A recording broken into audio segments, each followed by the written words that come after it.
ah.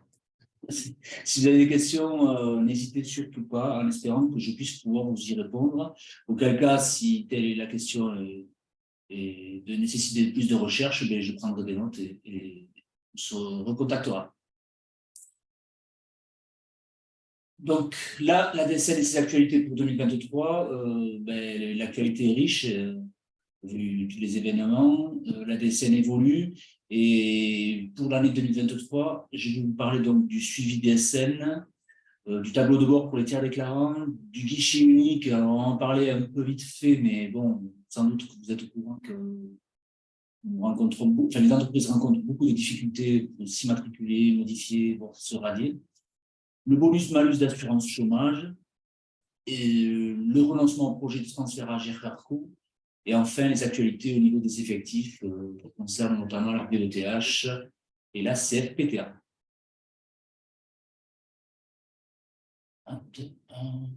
Ouais. Donc, le suivi DSN et les comptes rendus métiers normalisés. Donc, depuis le 1er janvier 2023, une nouvelle norme EURES a vu le jour et elle a un fort impact pour l'URSSAF et donc vous, les entreprises. Comme vous savez, l'URSSAF est le premier organisme à adapter cette nouvelle norme. Elle vise à normaliser les comptes rendus métiers avec des messages notamment d'anomalies qui apportent davantage de précision, avec un accompagnement à la correction du déclarant, mais également la capacité d'industrialiser et d'automatiser la correction des anomalies directement dans le logiciel de paie. Donc, 32 points de contrôle vous sont restitués dès le 1er janvier 2023, dès le dépôt de votre DSN, c'est-à-dire avant l'exigibilité. Donc, avec ce CRM normalisé, cohabiteront également les comptes rendus métiers URSSAF, tels que nous les connaissions depuis quelque temps, actuellement en production, DA, les données agrégées avec le paiement, DI, données individuelles entre elles, et enfin la comparaison entre données individuelles et données agrégées. Donc, ces CRM restituent plusieurs types d'anomalies de contrôle, comme je vous disais, sur les données individuelles, données agrégées, mais également en comparaison des sommes de données individuelles qui doivent correspondre avec la donnée agrégée que nous recevons nous en URSSAF. Donc, il y a deux types. Il y a avant exigibilité, donc au plus tard dès 4 heures après le dépôt de votre DSN, et après exigibilité, au plus tard 5 jours après le dépôt. Donc, comme je vous le disais, donc, il y a 3 types de contrôle. Il y a la cohérence entre les données individuelles et les données agrégées, où là, on va voir comparer les blocs 23 de la donnée agrégée avec les blocs 78, 79, 81 ou même 40 de la donnée individuelle. Les données agrégées entre elles qui constituent les blocs 23, et enfin les données individuelles entre elles, où là on va comparer les blocs 78 et la cohérence avec les composantes du bloc 79 et 81. Donc voilà ici en détail les 32 points de contrôle. Alors bon, c'est un petit peu un langage, j'en conviens, qui n'est pas très lisible. Mais je sais pas. Est-ce que vous voyez le diaporama? Non. Non, on ne le voit pas. Ah, merde. Alors attendez. D'accord. Pardon. Vous n'avez pas partagé votre écran, peut-être? C'est ça? Ah ben oui, exact.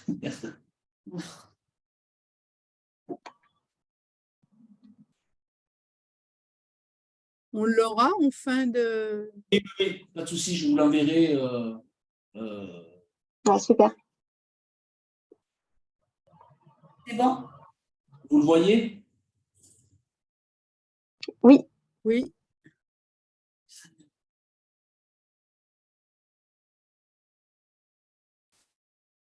Alors, bon, excusez-nous pour ce petit incident. Donc, je vais vite reprendre le sommaire. Bon, comme je ne sais pas si vous l'avez retenu, donc le suivi, le tableau de bord, le guichet unique de bonus-malus, etc. La nouvelle norme qui rentre en vigueur depuis le 1er janvier 2023, donc il y a un fort impact pour vous et pour la DSN et les comptes rendus métiers, d'anomalie, pardon. Donc, il y a 2 types de contrôle CRM, un avant exigibilité, un post-exigibilité, sachant que je vous rappelle que tant que l'exigibilité, mais ça vous le savez, n'a pas été atteinte, vous pouvez faire des DSL autant de fois que vous souhaitez. Pas nécessaire, bien sûr. L'exigibilité, les corrections ne pourront intervenir que par des blocs de régularisation sur la DSN suivante. Bon, je ne pense pas que je vous apprends quelque chose en vous disant ça. Donc, les fameuses cohérences entre les données individuelles, données agrégées et données individuelles, données agrégées, données individuelles entre elles, pardon. Et je vais reprendre. Alors voilà, nous en étions là avec les 32 points de contrôle URSSAF que vous êtes restitués à chaque DSN. Bon, là, par exemple, tout ce qui est référence interne, DA signifie données agrégées. Et DIDA ici, données agrégées. Donc, il y en a 32. Donc, dans le cas, une solution peut vous être apportée pour faciliter la correction à toutes ces anomalies. Sachant que vous avez été des fois de difficultés de compréhension. Pour ce faire, n'hésitez pas à déposer via le suivi. Excusez-moi, je pense qu'il y a quelqu'un qui a son micro, on l'entend taper sur le PC, c'est très très désagréable. Je l'entendais aussi, je crois que c'était de chez nous, mais non.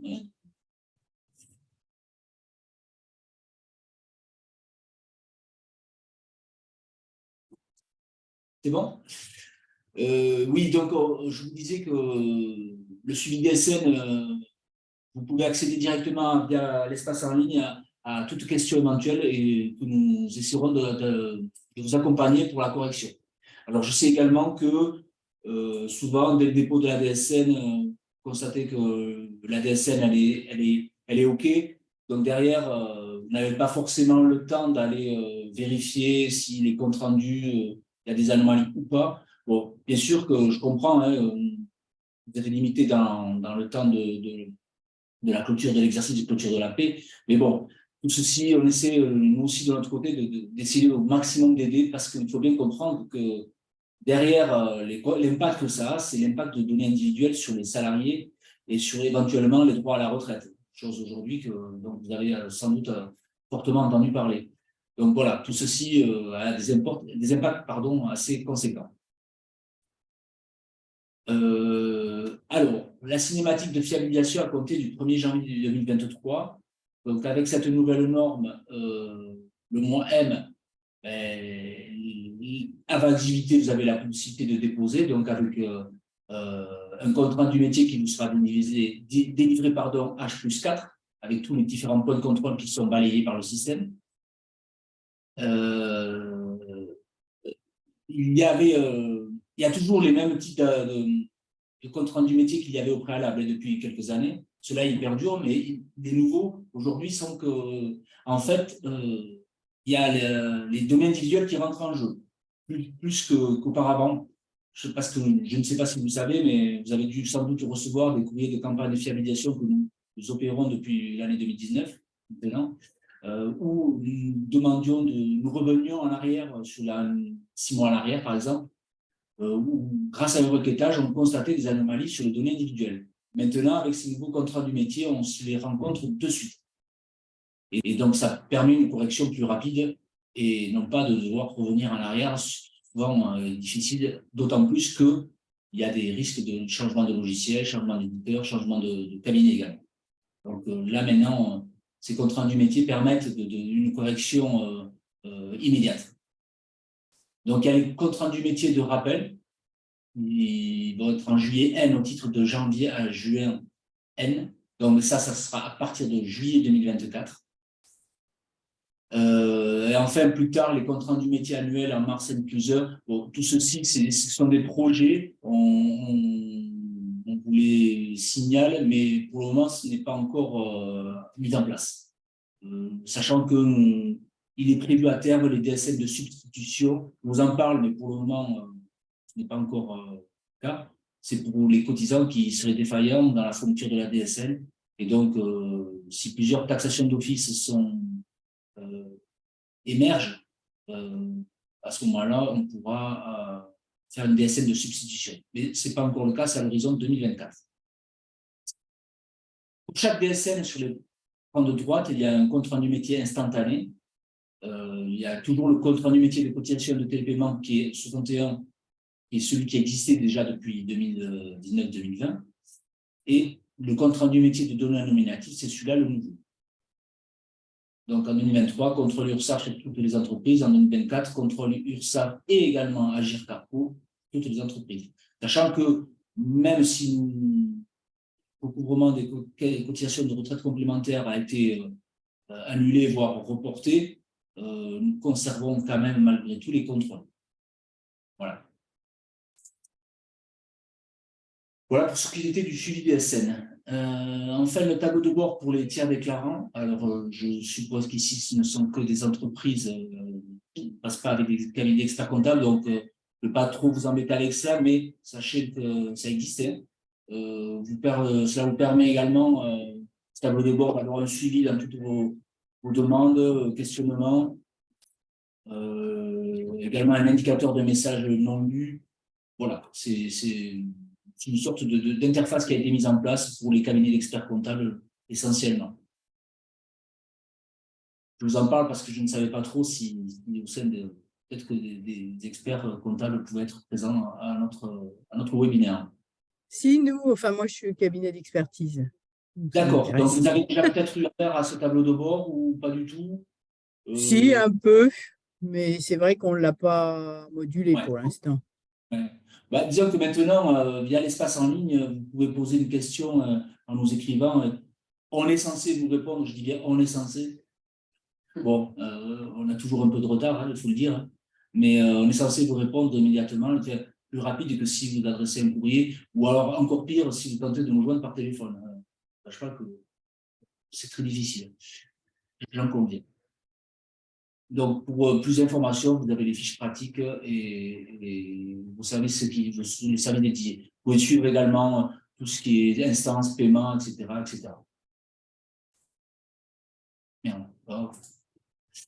Donc, voilà en gros la présentation générale. Eh bien, voilà. La présentation générale du tableau de bord avec la liste des comptes de vos clients. Vous pouvez ajuster un compte, les messages non lus, etc. Voilà. Donc, je passe. Voilà. Oui, le guichet unique. Oui, alors en fait, également, le guichet unique, c'est un nouveau service qui a vu le jour pour les formalités d'entreprise, afin de...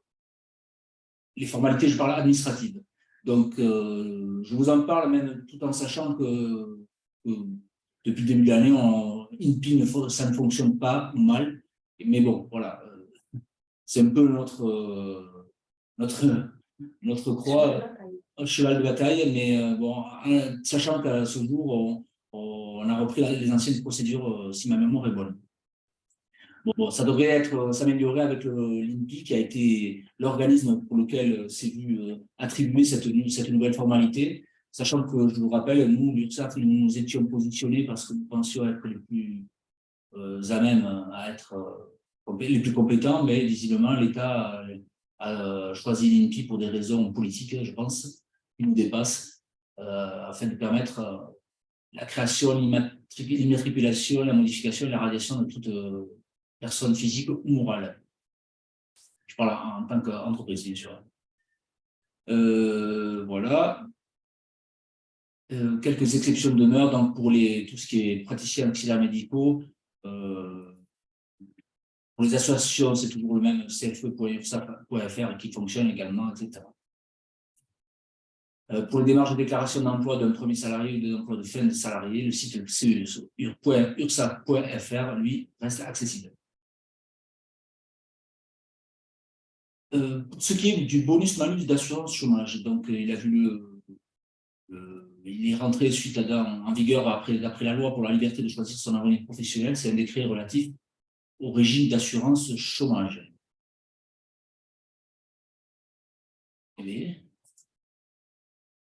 Donc, il permet de lutter contre le recours abusif aux contrats courts.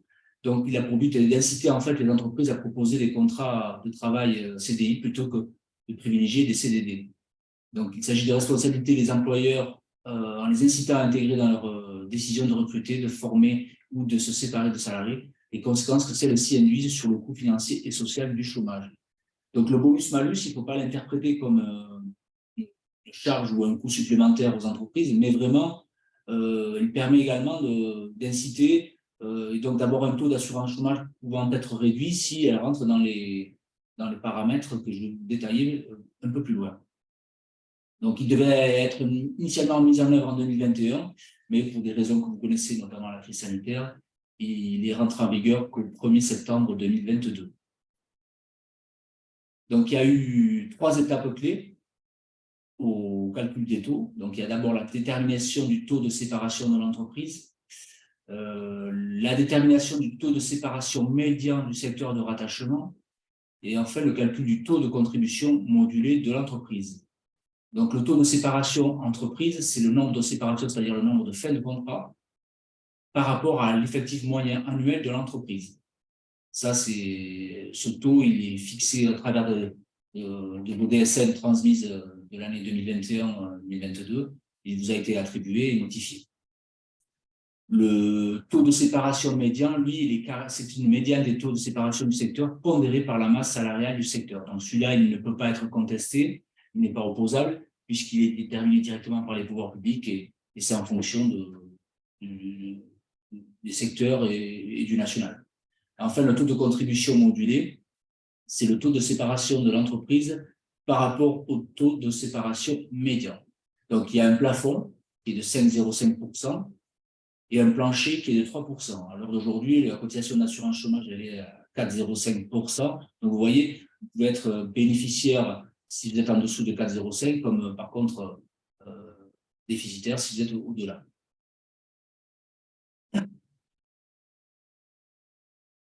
Donc, le nombre de séparations, pour les explications, il s'agit de fin de contrat ou de mission d'intérim. Et il y a donné lieu à une inscription à Pôle emploi dans les 3 mois. Pour rappel, toutes les fins de contrat sont prises en compte à l'exception des fins de contrat suivantes, donc les démissions, les fins de contrat de mission, les fins de contrat d'apprentissage, les fins de contrat de professionnalisation et de certaines fins de contrat de travail à durée déterminée et des fins de contrat uniques d'insertion. L'effectif moyen annuel, lui, il est calculé conformément à l'article L130-1 du Code de la sécurité sociale. Je vous rappelle qu'il est déterminé au travers de vos DSN mensuels et des effectifs moyens mensuels qui en découlent chaque mois. Sachant que celui-là, l'effectif moyen annuel, il est contestable, bien évidemment. Le taux de séparation médian du secteur, comme je vous le disais précédemment, il correspond aux médianes par exercice de référence des taux de séparation de l'ensemble des entreprises du secteur, de 11 salariés et plus, pondérés par la masse salariale de ces mêmes entreprises dans la masse salariale totale de l'ensemble de l'entreprise du secteur, de 11 salariés et plus. Il est publié par arrêté chaque année, ainsi il n'est pas contestable, comme je vous le disais tout à l'heure.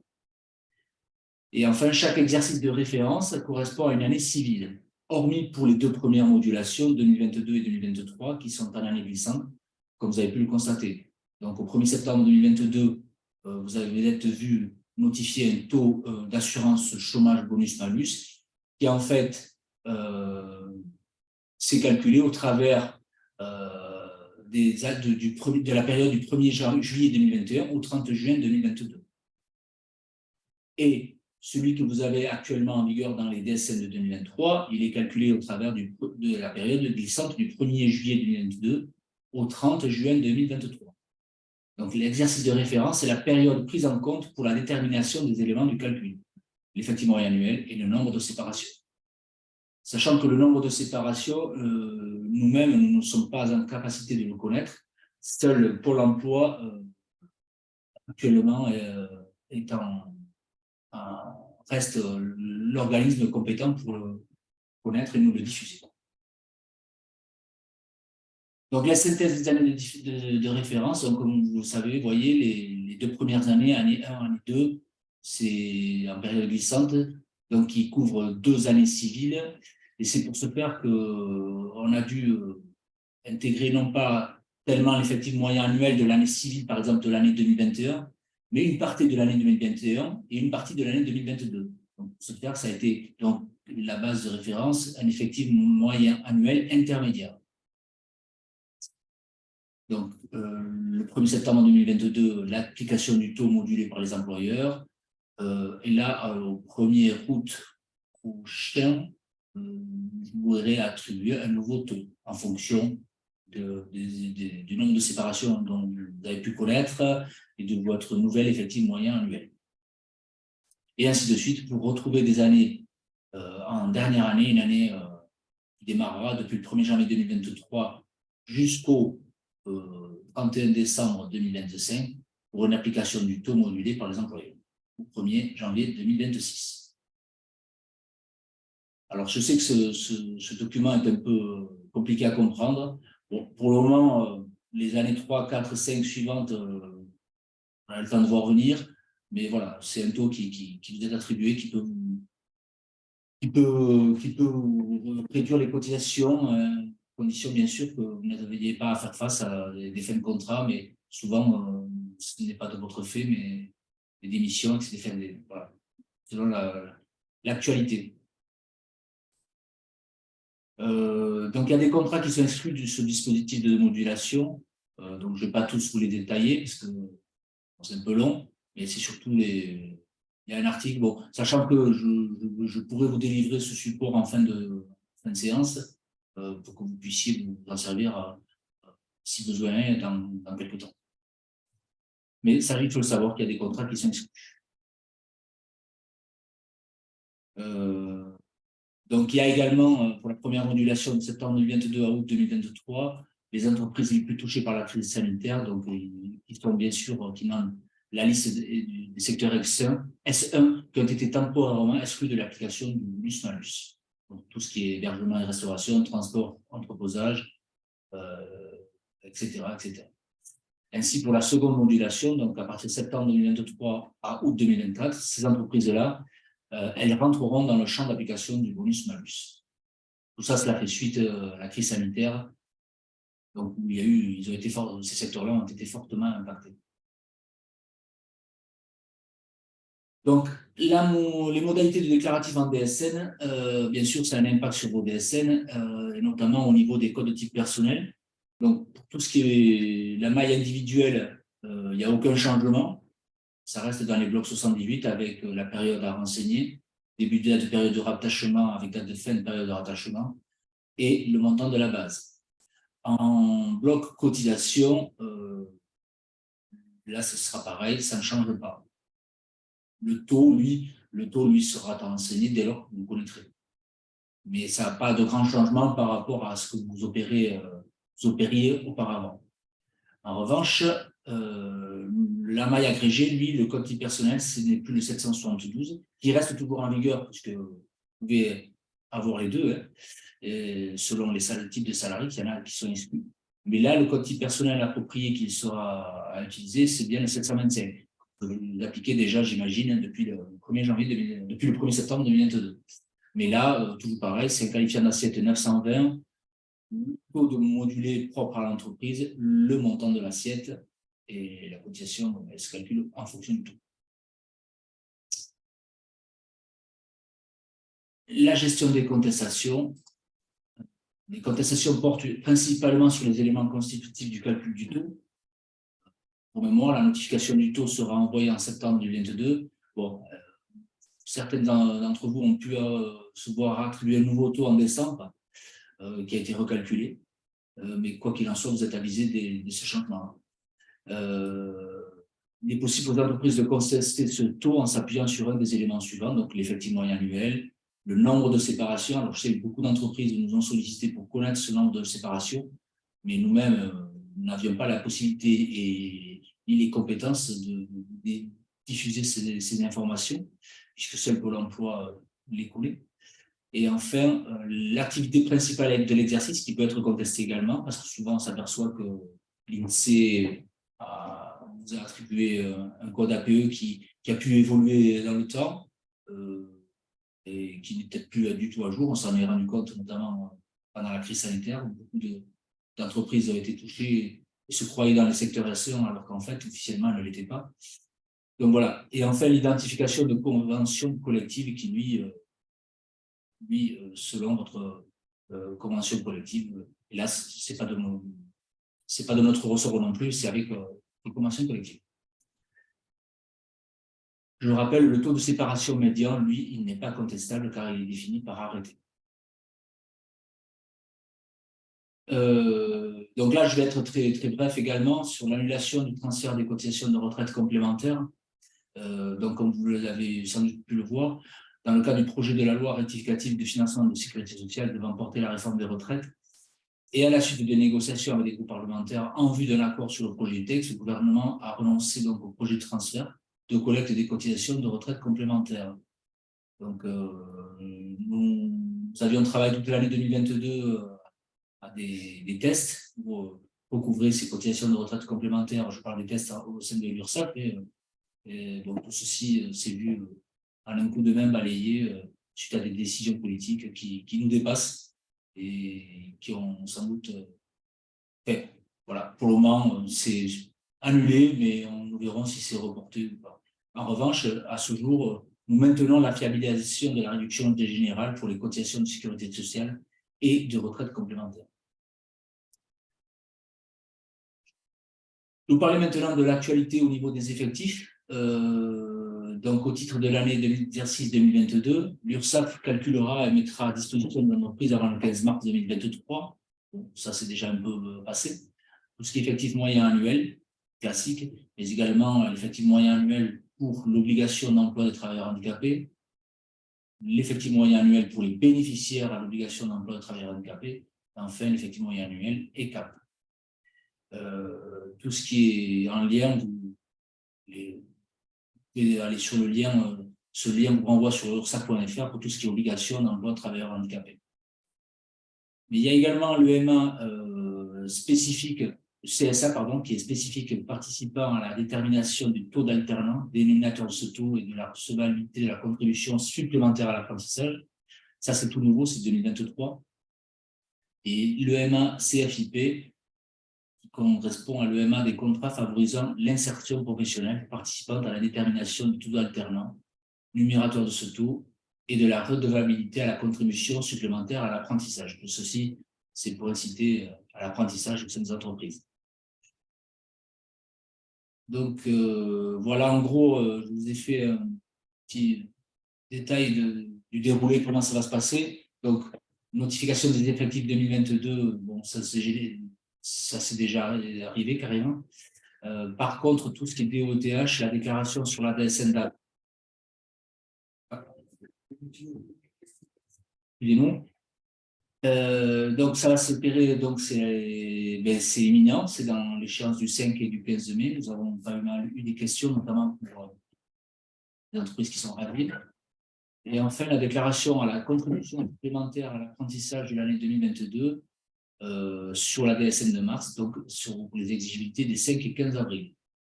Et là, également, pour les DSN du 5 et du 15 mai, nous attendons la déclaration du solde de la taxe d'apprentissage qui, elle, se fait une fois par an et qui est relative à l'année 2022.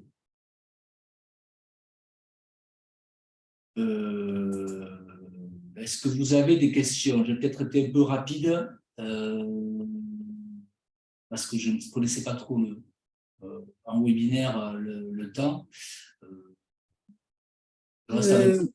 Oui, je vous écoute. Moi, j'avais une question. Quand vous dites, bon, vous nous envoyez les anomalies et à terme, on corrigera directement. Ouais. Qu'est-ce que vous entendez derrière ce terme? Ça m'inquiète un peu. Disons que tant que vous n'avez pas corrigé, alors ça dépend des anomalies, ça dépend.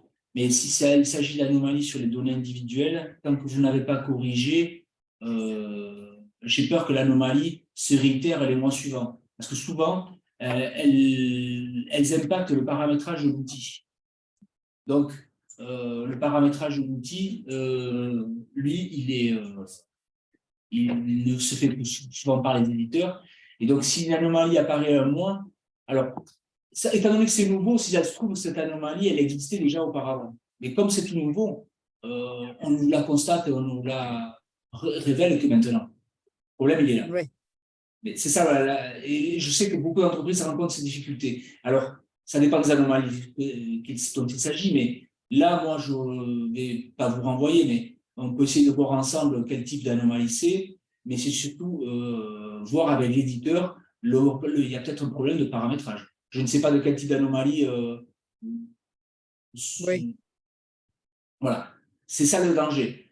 Et l'impact que ça peut avoir, c'est qu'elle porte sur des données individuelles qui peuvent avoir des conséquences sur les droits à la retraite des salariés. Sauf que Donc, s'il s'agit d'une anomalie d'un taux accident de travail que vous n'avez pas mis à jour, par exemple, à la DSN d'avril, mais que vous le mettez à la DSN de mai, bon, ça va se corriger, forcément. oui. Voilà. Mais c'est peut-être là, en fait, vous parlez quand c'est des droits à retraite, c'est la base plafonnée, en fait, C'est la principalement.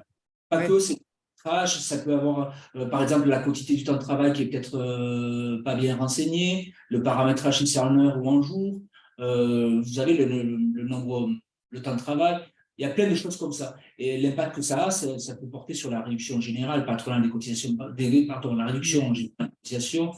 Voilà. C'est pour ça que je veux pas vous dire laissez tomber, mais même si je suis conscient que vous n'avez pas forcément le temps de vous y pencher parce que ça demande beaucoup de temps, mais pour autant, voilà, Oui. si elles apparaissent, c'est qu'elles sont à corriger.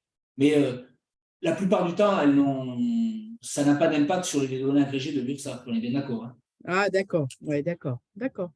Ben, ça dépend, hein, ça peut, hein, mais Oui, oui, oui, oui. généralement, quand les données agrégées de l'URSSAF sont fausses ou erronées, il y a très vite des corrections qui se font parce que forcément, ça a un impact sur la DSN et sur les cotisations que vous nous versez. Pardon.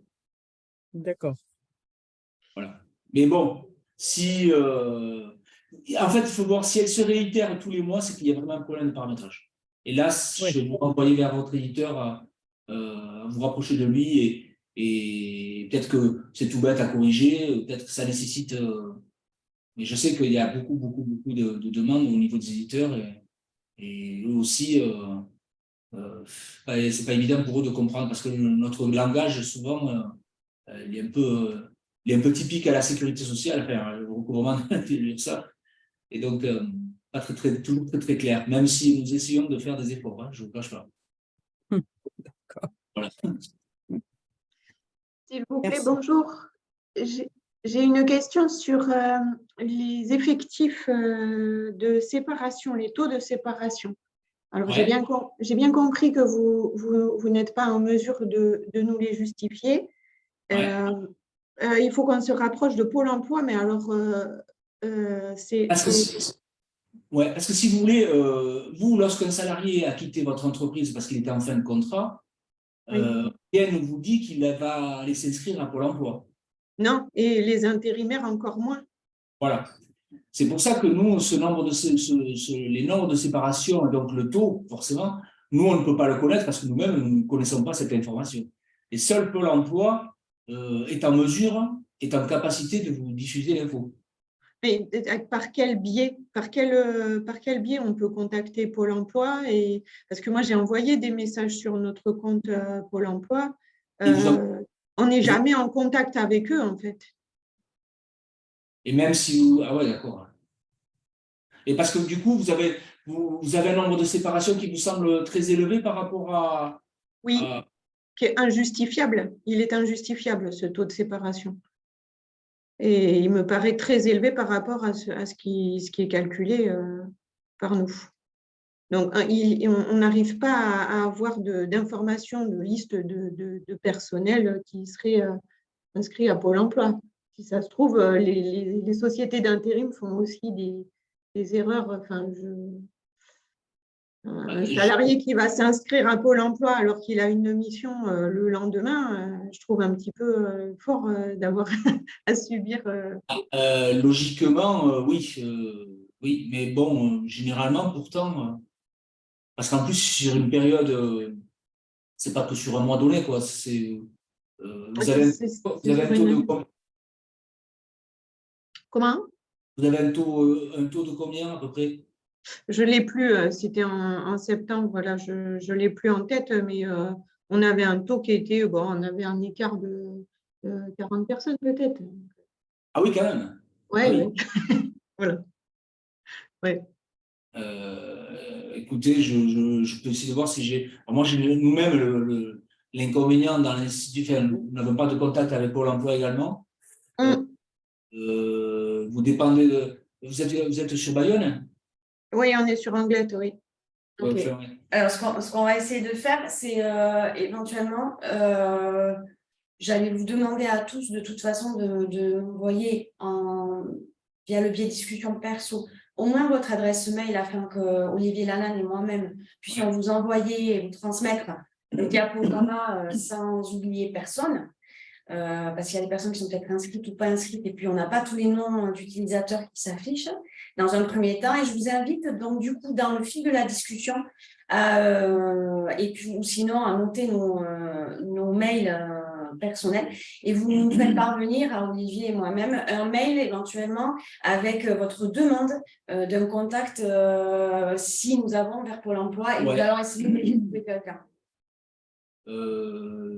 Je ne sais pas si dans le diapo vous avez mon adresse mail, je ne pense pas. Non.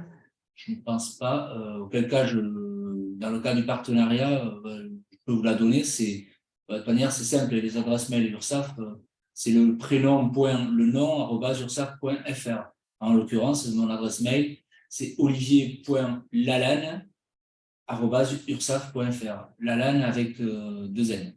Voilà. Donc, si vous le souhaitez, vous pouvez m'écrire et je tâcherai de vous orienter vers Pôle emploi de Bayonne.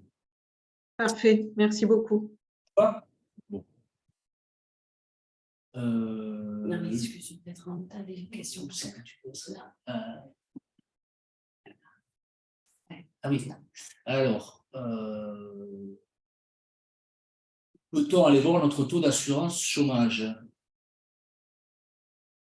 Attends. Ouais. Non, attendez. Je vais commencer par la Le question. diaporama, c'est quoi qu'on a mis en place? Ça aussi.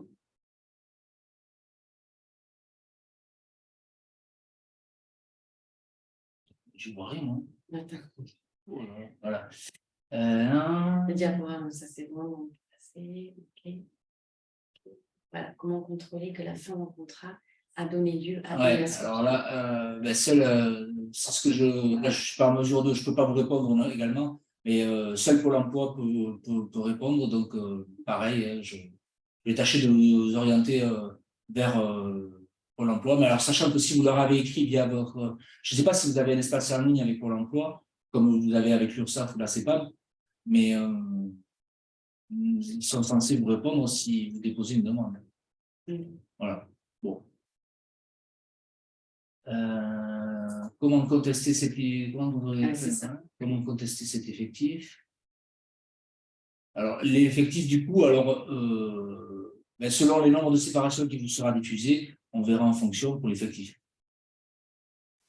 Où peut-on aller voir notre taux d'assurance chômage? Il vous a été notifié. Auquel cas, pareil, moi je peux vous le diffuser parce qu'il a été notifié par courrier le 1er septembre, en août 2022. S'il n'a pas changé, il est toujours en vigueur actuellement. On peut le voir normalement via votre portail, via Net Entreprise, et auquel cas, moi, je peux vous le rediffuser si vous le souhaitez.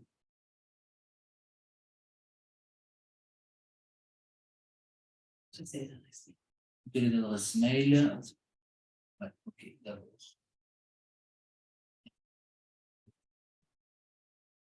Ok. Bon, écoutez, s'il n'y a pas de questions, je laisse la main à Joël Colomani qui va vous parler de la VSN événementielle. Et je vous remercie.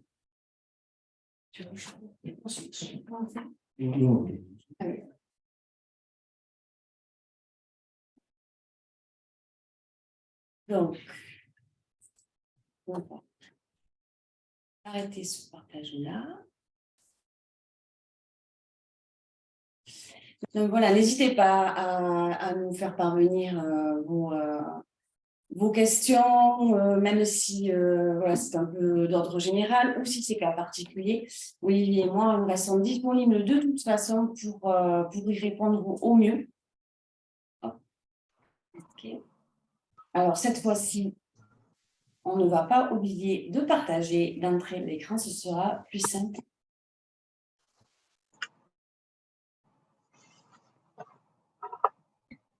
Normalement, c'est bon. On partage. Oui. Parfait, merci beaucoup. Vous me dites si je vais trop vite, pas assez vite. Si vous avez des questions, effectivement, avec Olivier, ce sont des sujets qu'on a déjà traités, la DSN. On essaye de vous contacter régulièrement et on va le faire de façon, je pense, trimestrielle pour vous tenir informé des changements éventuels. Je vous invite aussi, et après je vais présenter la DSN événementielle assez succinctement, puisque vous en connaissez déjà les grandes méthodes. Je vous invite à nous soumettre par mail aussi via la discussion ou par mail à la fin des échanges. Si vous avez des envies de thématiques qu'on pourrait aborder au niveau de l'URSSAF, mais au niveau aussi, bien sûr, de la CPM, on essaye de vous faire part de tous les changements, de vous tenir informés en entrant dans les détails de façon générale. Ce sont des détails généraux, oui, puisqu'on ne peut pas parler d'un cas particulier, mais voilà, n'hésitez pas à nous faire part de vos idées ou de vos envies, bien entendu. Donc aujourd'hui, on va voir la DSN événementielle, le signalement d'événements et le tableau de bord. En 3 points, les généralités, on va passer assez rapidement parce que je parle déjà à des personnes qui sont confirmées dans le signalement d'événements, je pense. Les signalements et le tableau de bord qui existe également pour les signalements d'événements dont on va voir les détails. Les généralités, donc la DSN, on l'a dit, repose sur une transmission unique, mensuelle et dématérialisée que vous utilisez aujourd'hui depuis quelques années. Donc, tout part du thème de salaire, c'est la vie de vos salariés qui est représentée dans cet état. Vous le transmettez de façon mensuelle via la DSN mensuelle. Et ensuite, vous avez la main pour nous faire des signalements d'événements en fonction de ce qui peut arriver éventuellement à votre salarié au cours du mois. Ça peut être bien entendu un arrêt de travail, une reprise de travail anticipée ou une fin de contrat de travail. Donc, cette DSN, elle véhicule bien entendu toutes les informations sur les contrats de travail, sur les rémunérations perçues, sur les primes reçues, mais également sur les événements qui peuvent arriver à votre salarié, notamment l'arrêt de travail. Je vous ai mis, mais ça c'est bien connu depuis 2019, hein, le prélèvement à la source qui s'appuie sur les données de la DSN. Donc, le signalement d'arrêt de travail, de façon schématisée, il remplace l'attestation de salaire que vous connaissez, il la rematérialise sous forme à chercher les données et nous avons exactement le même document qui nous arrive en CPAM pour le traitement d'un arrêt de travail. Donc, vous, en tant qu'employeur ou tiers déclarant, vous avez d'un côté vos DSN mensuels à déclarer et de l'autre côté les signalements d'arrêt. Ce qui donc rematérialise la rencontre de tout ça, rematérialise une attestation de salaire. En généralité, toujours, mais ça c'est depuis le début que l'on vous le dit, pour un bon signalement, il faut que vous ayez des informations de 1 mois pour les nouveaux embauchés, 3 mois de DSN mensuel pour les arrêts maladie, maternité et paternité, et 12 mois pour tous les autres salariés, notamment pour les accidents de travail et maladies professionnelles. Pourquoi? Parce que nous prenons en compte tout ce qui est primes et gratifications ou autres qui peuvent être annualisées. Nous avons fait un essai de temps partiel thérapeutique en début d'année pour ceux qui ont été présents dans les webinaires ou autres actualités assurance maladie. J'ai remis une petite attention. Le temps partiel thérapeutique, pour l'instant, il doit être saisi sur notre entreprise via le formulaire que vous connaissez. Vous devez compléter les pertes de salaire sur les absences constatées par le temps partiel thérapeutique. Pour le moment, il n'est pas entré correctement dans le dispositif DSN, mais ça ne saurait tarder. On croise les doigts et on y croit. Je pense que c'est encore en test puisque l'essai n'a pas été concluant. De façon schématisée, je vous ai mis aussi un petit peu les blocs qui étaient touchés par vos saisies dans votre logiciel de paie. Et notamment, on va prendre sur cette partie à droite les données qui sont saisies manuellement dans votre signalement. Donc, le motif de l'arrêt, le dernier jour de travail, la date de début et de fin prévisionnelle, et les dates de subrogation. Ça, ce sont des blocs dans ce bloc 60 que vous devez alimenter. Nous attendons pour qu'il y ait une bonne reconstitution d'attestation de salaire, une cohérence des données. Et ça, ce sont des blocs sur lesquels vous devez être très vigilant, mais ce sont des blocs de toute façon qui concernent aussi vos autres déclarations, pas forcément que les nôtres. On en a parlé aussi avec Olivier tout à l'heure, le bloc individu est très important.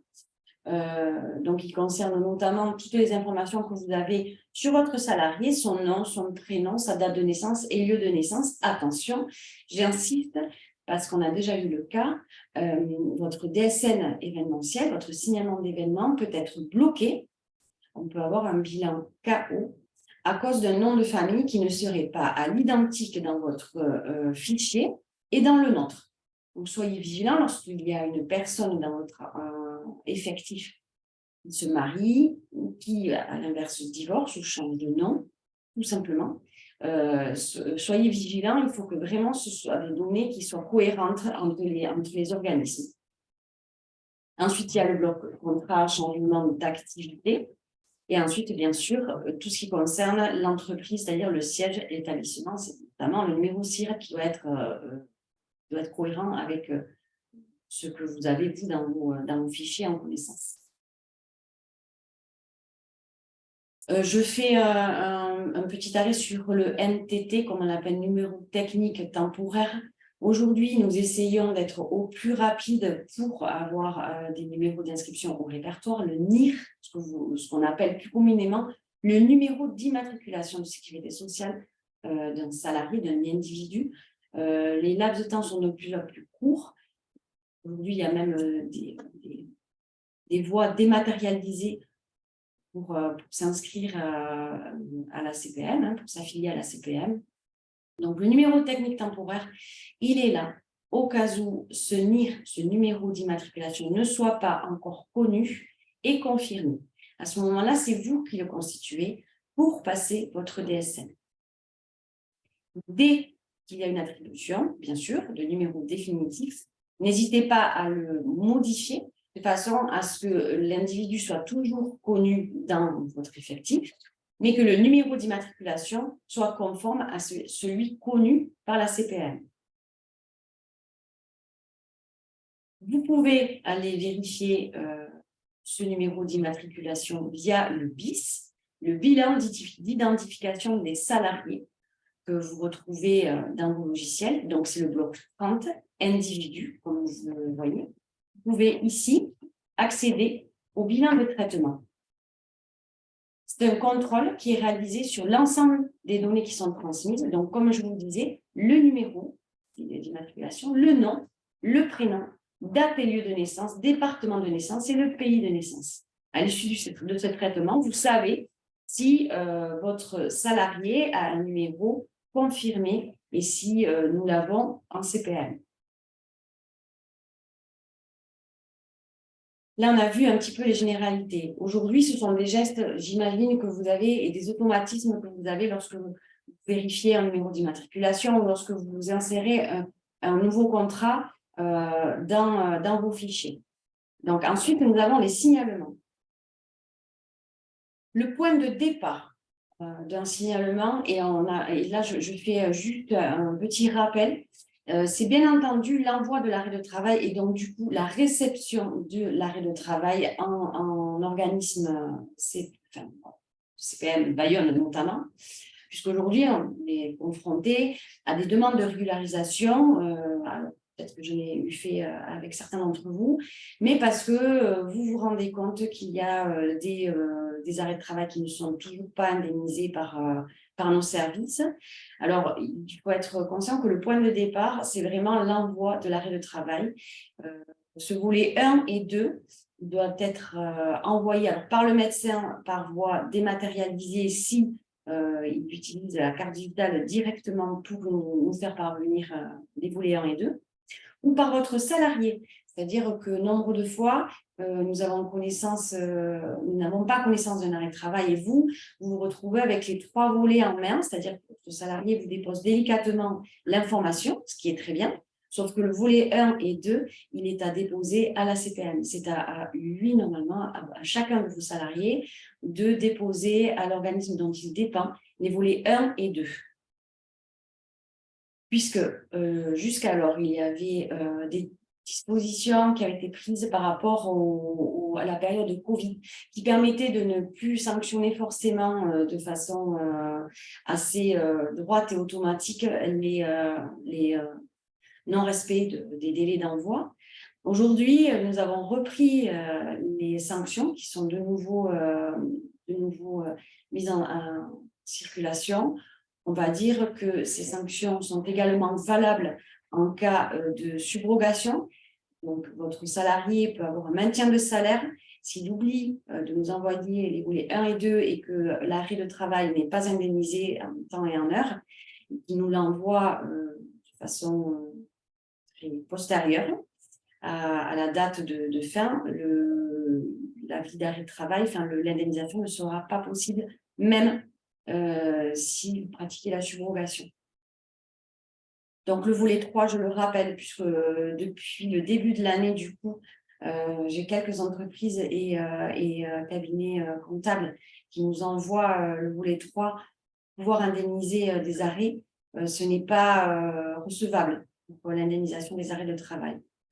Donc, un arrêt de travail prescrit du 1er janvier au 31 janvier, si nous recevons l'avis d'arrêt de travail entre le 4 janvier et le 31 janvier, c'est-à-dire avant la fin de l'arrêt de travail, il y aura assisté un premier constat de retard d'envoi, un premier courrier d'avertissement. Et à partir du deuxième constat de retard d'envoi, il y aura une réduction de 50% des indemnités journalières, du montant des indemnités journalières. Si l'avis d'arrêt de travail arrive après le 31 janvier, dans ce cas-là, il n'y aura aucune indemnisation possible. Un courrier sera envoyé à votre salarié, même si c'est une subrogation. Dans ce cas-là, c'est au salarié de vous en faire part et peut-être d'avoir des voies de recours par rapport à la commission de recours amiable. Mais sachez que les sanctions sont remises en l'état à l'heure actuelle. Donc, qu'est-ce que c'est le signalement d'arrêt de travail? Dans sa base, c'est en passant par votre logiciel de paie, le signalement d'arrêt DSN remplace clairement l'attestation de salaire que vous remplissiez sur Net Entreprise par voie dématérialisée. Cet envoi, ce signalement d'arrêt déclenche bien entendu le paiement des indemnités journalières, mais en cas d'ouverture de droit aux IG. Garde les mêmes, il y a besoin d'avoir les mêmes raisons et les mêmes ouvertures de droit que lorsque vous passez via Net Entreprise remplir votre attestation. Les avantages du signalement d'arrêt de travail, il est plus simple, donc tout passe par la saisie de vos DSN mensuels. Donc, vous n'avez pas de montant de salaire à compléter, à chercher sur les bulletins de salaire ou à contrôler ou à calculer. Vous n'avez pas de prime à indiquer. Le système récupère toutes les données que vous avez rentrées dans votre mensuel. Pas de salaire à rétablir puisqu'il se rétablit tout seul. Et vous n'avez plus d'envoi des périodes du congé paternité ou accueil de l'enfant à saisir, soit via dépôt FIPO lorsque vous êtes via Net Entreprise, ou soit par le tableau de fractionnement que vous avez à compléter. Si vous passez par la DSN, on va le voir tout à l'heure, tout se fait de façon automatique. C'est bien sûr beaucoup plus rapide, beaucoup plus fiable, puisqu'il y a moins de risque d'erreur, vu que toutes les données qui sont prises en considération viennent de vos DSN mensuels. Plus sécurisé également, puisque la transmission des données dématérialisées sont faites à partir de votre logiciel de paie. Le signalement en maladie, vous allez le chercher, donc vous faites saisir une nouvelle absence, puisque c'est une absence de votre salarié au sein de votre entreprise. Vous allez chercher donc des motifs. Donc vous avez tous les motifs bien connus, 0,1 maladie, 0,2 maternité adoption, 0,3 paternité, et ainsi de suite. Donc le motif, vous le complétez, 0,1. Vous indiquez la date du dernier jour travaillé. Donc, en règle générale, aujourd'hui, si votre agent n'a pas travaillé le jour de l'arrêt, le dernier jour de travail à indiquer est la veille de l'arrêt, que ce soit un dimanche, un samedi ou un jour non travaillé habituellement. La règle générale, c'est la veille du début de l'arrêt. Si votre agent a travaillé le jour de l'arrêt, qui ne se sent pas bien, qui va voir son médecin en fin de journée, le dernier jour travaillé est le jour de l'arrêt, le premier jour de l'arrêt, puisqu'il aura travaillé, il aura commencé sa journée de travail. La date de fin prévisionnelle. Vous indiquez la date de fin prévisionnelle qui correspond au dernier jour, prescrit sur l'arrêt de travail. C'est du prévisionnel, c'est-à-dire que votre agent vous envoie une prolongation, vous enregistrez la date de fin prévisionnelle dans votre logiciel, mais vous ne réalisez pas un nouveau signalement. C'est juste à rentrer dans votre DSN mensuel. Lorsque votre salarié reprend le travail, vous alimentez la date de reprise réelle afin de clôturer la période d'arrêt dans votre logiciel de paie. Donc, cette information ne doit pas faire l'objet d'un nouveau signalement, mais alimente votre DSN mensuel. Pourquoi? Pour éviter l'envoi automatique d'une attestation de droit à l'arrêt à plus de 6 mois. Si aucune date de reprise de travail n'est indiquée dans votre logiciel, le système envoie automatiquement à tort une attestation de salaire de plus de 6 mois à la CPAM. Et nous en recevons beaucoup aujourd'hui, et beaucoup trop à tort. Alors que votre salarié peut avoir un arrêt juste de 1 à 2 semaines. Au bout de 4 mois, à partir de 4 mois de cette date d'arrêt, alors qu'il aura repris depuis 3 mois et demi, on reçoit à tort une attestation de salaire. Donc, bien entendu, on la valide ou on l'invalide puisqu'elle n'a pas lieu d'être. Et ça génère beaucoup de pertes de temps, du coup, et ça n'a pas lieu d'être. Si vous saisissez cette date de reprise dans votre logiciel, à ce moment-là, ça évitera cet envoi. En cas de reprise anticipée, que faire? Vous réalisez un nouveau signalement de reprise de travail immédiatement pour stopper le paiement des indemnités journalières. Alors, il n'y a pas énormément de reprises anticipées, je le conçois, mais certains de vos salariés reprennent de façon anticipée pour une réinsertion plus rapide dans une activité professionnelle parce que moralement ils en ont besoin ou parce que leur état physique aussi leur permet. À ce moment-là, il faut absolument faire un signalement pour nous signaler cette reprise anticipée, que nous puissions stopper les indemnités journalières au jour de la reprise. Et en cas de subrogation, bien entendu, vous devez avoir la main dans votre logiciel pour indiquer les dates de subrogation que vous choisissez d'apporter sur l'information pour nous. Et on vous demande depuis un petit moment d'indiquer les dates maximales de votre convention collective ou accord de branche. Si vous choisissez donc la subrogation, oui, vous remplissez les dates, vous avez la main, et normalement, vous avez des indications au niveau des coordonnées IBAN qui doivent être pré-remplies. Je vous demande juste de veiller à ce que ce soit conforme à ce que vous attendez, à vos coordonnées bancaires sur lesquelles vous souhaitez que l'on verse les indemnités journalières, puisque vous pouvez avoir dans votre logiciel de paie, au niveau de la DSN, des coordonnées bancaires différentes suivant les coordonnées bancaires, par exemple, à nos collègues de l'URSSAF, ou les coordonnées bancaires qui concernent les indemnités journalières que vous souhaitez recevoir via la CPM. Le signalement en arrêt maternité. Donc, lorsque votre salarié attend un enfant, peut bénéficier d'un congé maternité en prénatal avant la date présumée de l'accouchement et en postnatal après l'accouchement. Vous réalisez donc un signalement d'arrêt risque maternité lorsque votre salarié s'arrête au jour de son congé prénatal. Dans les 5 jours qui suivent la connaissance de cet arrêt, bien entendu, mais avant le congé maternité et selon la situation médicale de votre salarié, son médecin peut lui prescrire un arrêt en rapport avec un état pathologique qui est de 14 jours et qui peut être fractionné à l'heure actuelle, aujourd'hui, qui n'est pas forcément de 14 jours entiers et qui peut être pris au tout départ de son arrêt maternité, ou pas de l'arrêt maternité, mais de départ de sa grossesse, si votre salarié ne se sent pas bien pour travailler et qu'elle est à 3 ou 4 mois de grossesse. À ce moment-là, on va vous demander de signaler, de faire des signalements, de passer des signalements et de faire à chaque changement de risque un signalement d'arrêt, un signalement d'événement différent.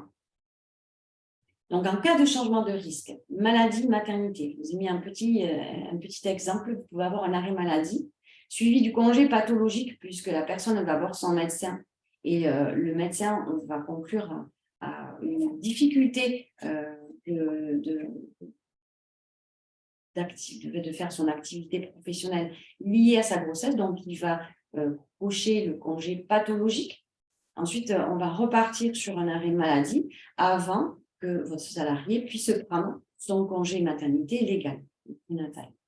Donc, à chaque changement de risque, maladie, maternité, vous partez sur une maladie et enfin maternité, il faut que vous pensiez à clôturer le signalement précédent avant d'en réaliser un nouveau, en indiquant comme date reprise la date du dernier jour du précédent arrêt. C'est-à-dire que vous devez clôturer à chaque fois la période d'arrêt avec une date de reprise, on va dire, et de nouveau faire le signalement, mais avec le changement de risque. Prendre le code maternité, par exemple, et repartir sur un code arrêt maladie si le congé pathologique n'est pas collé au congé maternité.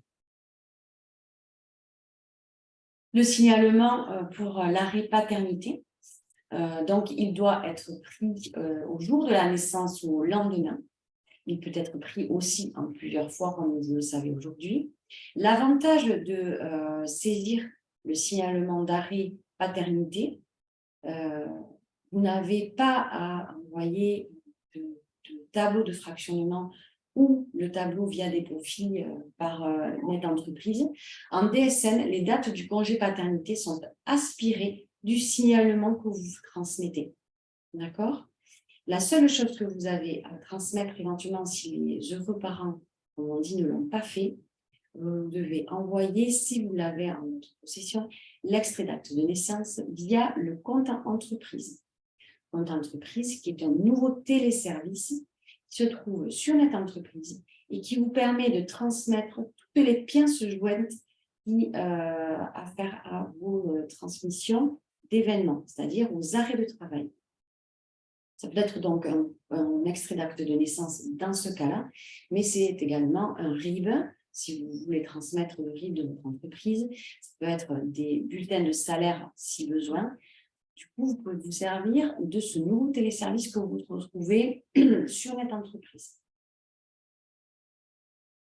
Le signalement en accident du travail, maladie professionnelle.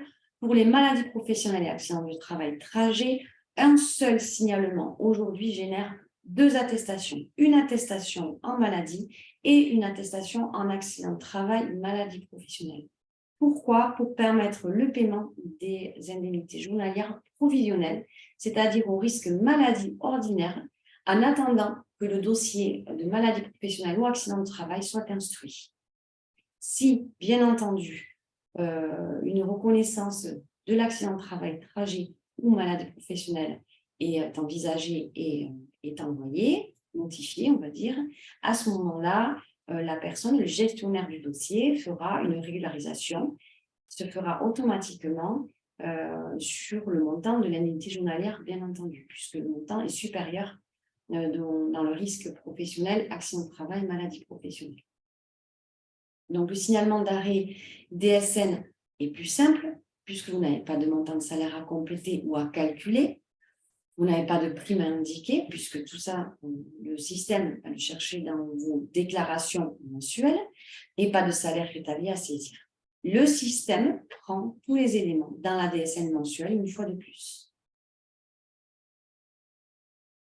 Le signalement avec le signalement avec un salaire rétabli. Il peut arriver que votre salarié n'ait pas perçu son salaire dans son intégralité, puisqu'il a été absent sur une période, 5-6 jours, pour une absence autorisée. Alors, ça peut être un congé, mais ça peut être aussi de la maladie, tout simplement. À ce moment-là, la législation a prévu de protéger votre salarié, bien entendu. Il est indemnisé sur le salaire qu'il aurait perçu s'il avait travaillé normalement, puisque c'est à partir d'une absence autorisée. Le calcul du salaire établi, c'est bien entendu le salaire brut qu'il a perçu, pour la période effectuée et la part de salaire soustraite sur le mois du fait d'une absence autorisée. J'insiste sur l'absence autorisée, bien entendu. Pour corriger une erreur en signalement d'événement, lorsque vous signalez un événement et que vous vous rendez compte qu'il y a une erreur. Alors, vous pouvez faire un signalement d'arrêt annulé en place si l'erreur vient des données du signalement, le motif de l'arrêt, le dernier jour de travail ou les dates de subrogation. Si l'erreur se trouve dans les éléments récupérés dans les DSN mensuels, heures travaillées, salaire perçu, salaire établi, vous pouvez saisir une attestation de salaire rectificative, et j'insiste sur le rectificatif puisque c'est uniquement cette attestation de salaire que nous prendrons en priorité lorsqu'elle arrivera dans notre système sur NetEntreprise. Vous la transmettez via l'applicatif. Et à ce moment-là, je vous invite, si c'est une erreur ponctuelle, à voir si avec votre éditeur de logiciel, ça ne peut pas être corrigé dans les paramétrages.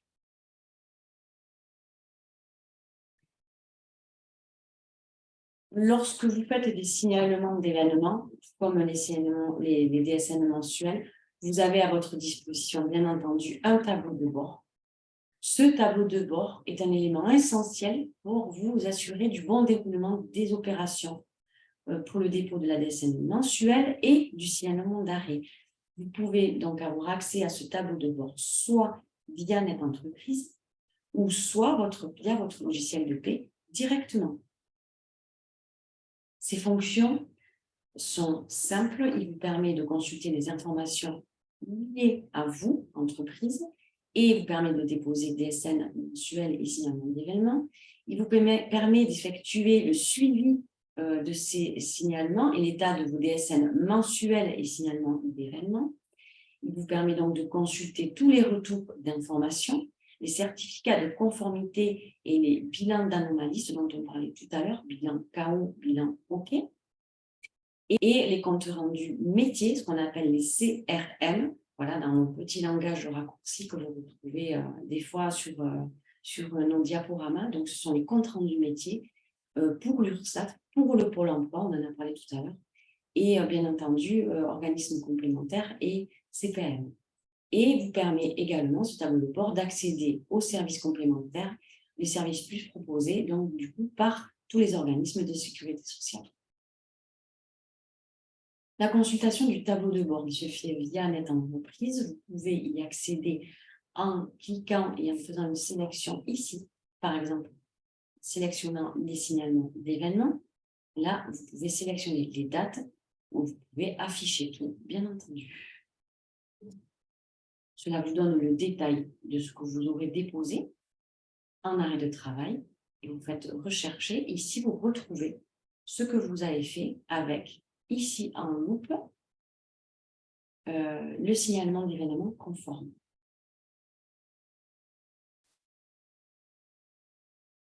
Ici, donc, on retrouve le signalement d'événements avec vos informations ici, bien sûr qu'on a grisé, l'arrêt de Madame G. Ici, vous pouvez cliquer sur la loupe, ce qui vous donne le détail des réussites du traitement. D'accord? Ça veut dire que l'attestation a donc pu se reconstituer. Ici, vous pouvez accéder aussi au bilan de traitement. Et ce bilan de traitement, il vous donne par exemple un bilan KO, ce qui veut dire que, par exemple, vous aurez le détail, le code, ce sont des codes chiffres, lettres. Le dernier jour du travail indiqué ne semble pas cohérent en adéquation avec la date du début de l'arrêt, par exemple. Vous retrouvez ces informations sur votre tableau de bord, mais vous avez aussi ce compte rendu-là qui vous est envoyé par mail, que vous connaissez, c'est envoyé par nos organismes. Auparavant, c'était des comptes rendus qui étaient envoyés avec souvent le même motif. Aujourd'hui, on a pu et on peut alimenter et décrire un petit peu les comptes rendus négatifs et donc vous donner les clés de ce que nous, en CPM, nous attendons de votre part en correction. Donc, vous pouvez, via le tableau de bord, vérifier le statut du dépôt. vous pouvez consulter les éventuels bilans d'anomalies, consulter les certificats de conformité et les comptes rendus métiers via tous les organismes ici. Bien entendu, vous pouvez accéder au paiement des indemnités journalières, les bordereaux de paiement des indemnités journalières, ce qui vous permet de constater si l'attestation de salaire a bien été reconstituée, si le paiement est en cours, lorsque vous êtes en subrogation, bien entendu. Donc, je vous invite à utiliser ce tableau de bord de façon automatique avant de nous contacter éventuellement pour contrôler le paiement ou pas des indemnités journalières. Je vous ai mis ici les numéros utiles, mais vous les connaissez, hein, on vous les communique en général. Ici, vous avez mes deux collègues, Elisabeth Koutz et Géraldine Etchessar, avec une adresse mail générique et leur numéro de téléphone professionnel. Également mes coordonnées ici. Pour ceux qui me connaissent, vous avez la plateforme employeur au 3679, je sais.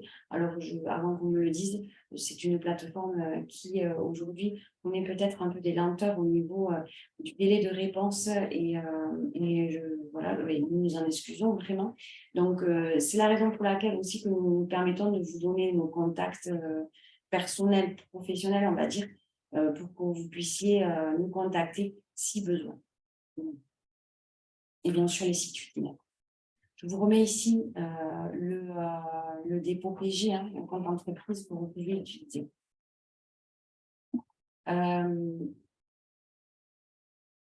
Avec plaisir. Donc, je ne sais pas si j'ai des questions, moi, personnellement. Oui, en cas de transmission tardive d'un arrêt, si l'employeur doit assurer un maintien de salaire, cela veut dire qu'il devra supporter le coût de la sanction. Tout à fait. C'est vrai que je suis au regret vraiment de vous le dire, mais que ce soit un paiement avec une demande de subrogation ou non subrogée, les sanctions seront les mêmes. On va dire, aux salariés aujourd'hui et nous-mêmes. Hein, donc, pour moi, c'est pareil. Si je vais en arrêt, ce qui n'est plus le cas, j'ai 48 heures pour envoyer mon volet 1 et volet 2 à la CPAM, service médical de Bayonne. Donc, vous êtes réceptionnaire du volet 3, ce qui permet d'avoir un justificatif de l'absence de votre salarié. Ce volet 3, vous pouvez le transmettre immédiatement à votre cabinet expert comptable si il est en charge de nous transmettre les signalements d'événements. Mais le volet 1 et 2 doivent être impérativement envoyés par les soins de votre salarié, soit par voie postale s'il est vraiment malade, souffrant, ou soit en dépôt ici, boîte aux lettres. Ces volets 1 et 2 sont transmis au service médical. Dessus, il fait mention de la pathologie, les lésions que supporte votre salarié. Et nous, service administratif, nous n'avons absolument pas le droit d'en avoir un regard dessus. Donc, plus compliqué pour nous de réclamer le volet 1 et 2 de notre salaire. Des fois, on les reçoit, on fait mine de ne pas regarder, on ne doit pas regarder la pathologie de votre salarié qui est en arrêt maladie ordinaire. C'est la raison pour laquelle les sanctions ont été remises en place. Et les sanctions, elles varient d'une région à l'autre, je crois. Enfin, tout le monde n'en met pas. C'est possible. Je n'aurai pas l'assurance de vous dire que normalement, c'est les mêmes pour tout le monde. Théoriquement, normalement, ce sont les mêmes pour tout le monde. Alors après, est-ce qu'elles sont Appliquées exactement de la même façon et de façon automatique? Nous, chez nous, on enregistre et théoriquement, on se doit de regarder la date de réception des avis d'arrêt de travail, même si tout aujourd'hui, via ce temps à être dématérialisé, il y a quand même des dates qui apparaissent.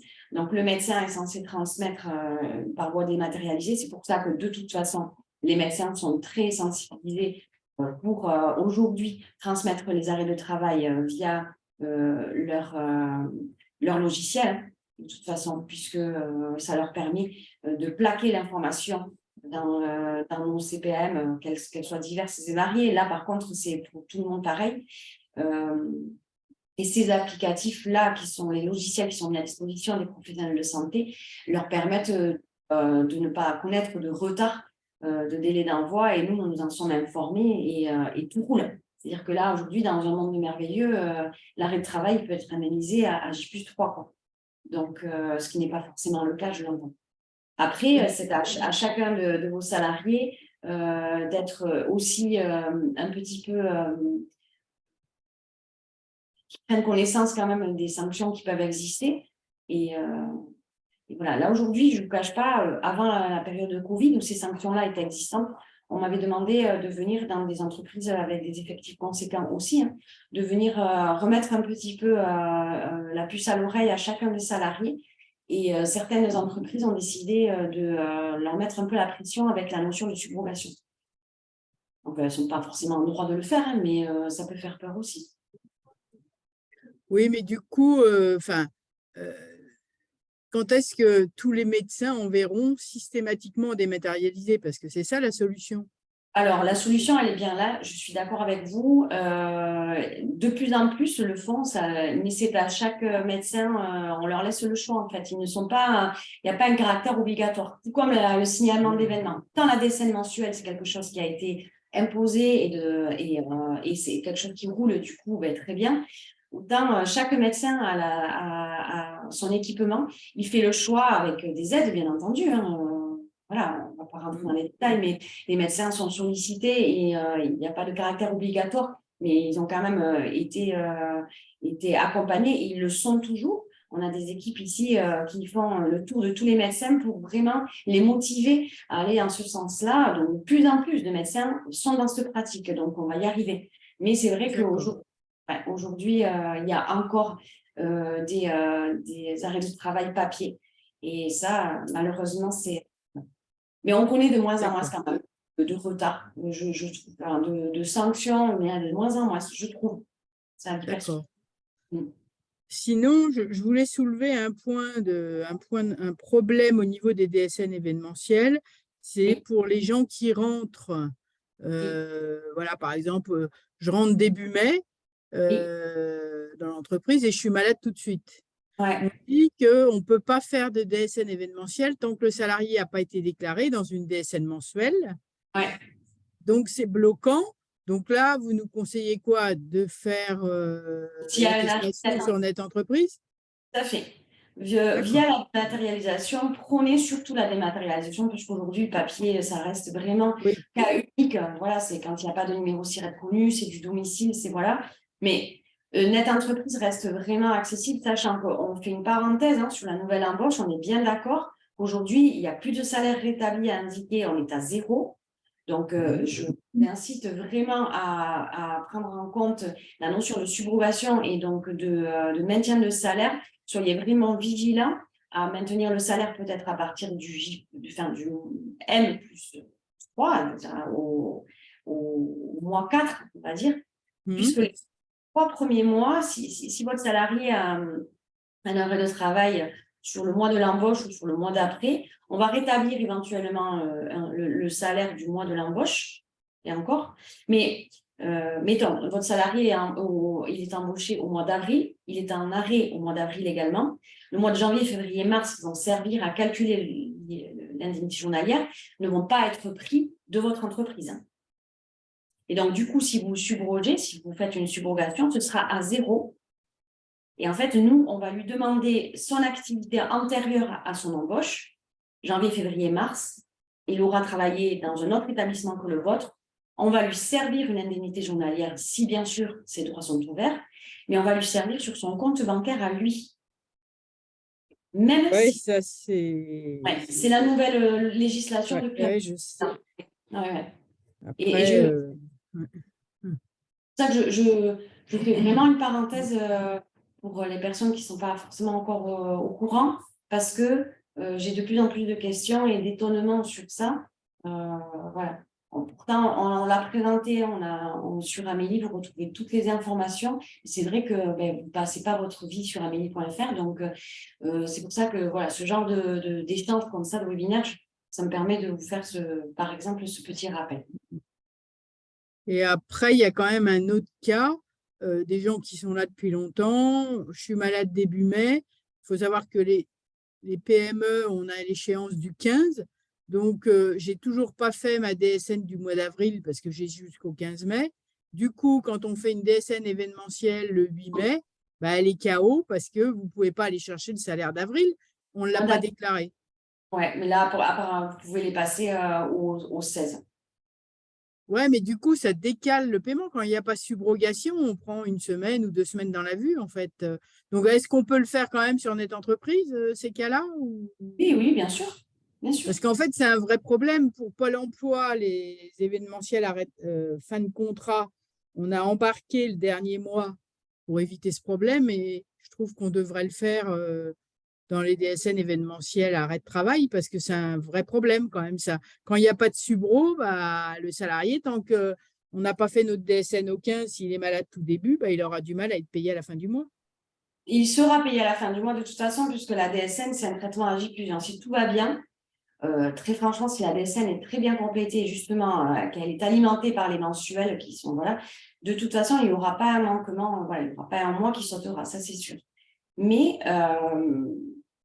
parce qu'il y a toujours un mais, il faut effectivement que la DSN événementielle soit clean, soit en bilan OK, il faut que le bloc individu soit parfait, il faut que, voilà, normalement, tout roule au bout d'un moment. Aujourd'hui, on a les 2/3 des attestations dématérialisées qui passent par la DSN, donc tout va très bien. Les mensuels sont de plus en plus contrôlés. Les logiciels que vous utilisez sont de plus en plus au point aussi. Les paramétrages sont améliorés. Donc, on croise les doigts. C'est vrai qu'il y a des erreurs, c'est vrai qu'il y a des écueils, il y a des retards, mais de moins en moins, on va dire. Ou disons que les régularisations ou peut-être les erreurs sont peut-être sur des dossiers un peu plus complexes aujourd'hui, et notamment sur le temps partiel thérapeutique, ça j'en conviens. Ah oui, d'accord. Oui, celui-là. Oui. Voilà, si vous n'avez pas d'autres questions, je pense que mon collègue Olivier se joint à moi pour vous remercier de votre présence et vous invitons à nous laisser vos messages si besoin, des questions ou quoi que ce soit. J'ai bien, je pense, toutes les adresses mail. Nous enverrons les supports dans la journée. Et n'hésitez pas à nous faire revenir des idées, des thématiques, des réflexions. Voilà. D'accord. Donc, les supports, vous nous les envoyez dans la journée, pas tout de suite? Enfin, je sais pas.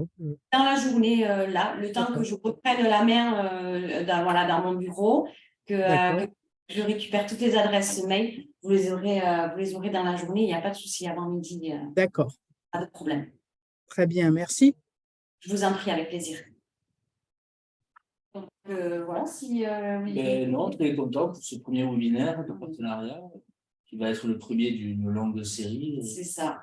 En espérant que vous soyez de plus en plus nombreux et qu'on avance et qu'on vous trouvez surtout réponse à toutes vos questions. Voilà. Parce que le but, il est là. Oui, c'est ça. C'est pour ça qu'on vous demande de nous suggérer vos idées peut-être et de ne pas hésiter. Peut-être qu'on aura la réponse ou peut-être pas, mais du moins on cherchera et on essaiera de vous accompagner. Ça, c'est certain. Un grand merci en tout cas. Merci à vous. Merci beaucoup. Merci, au revoir. Au revoir, à bientôt. Merci, au revoir. Au revoir.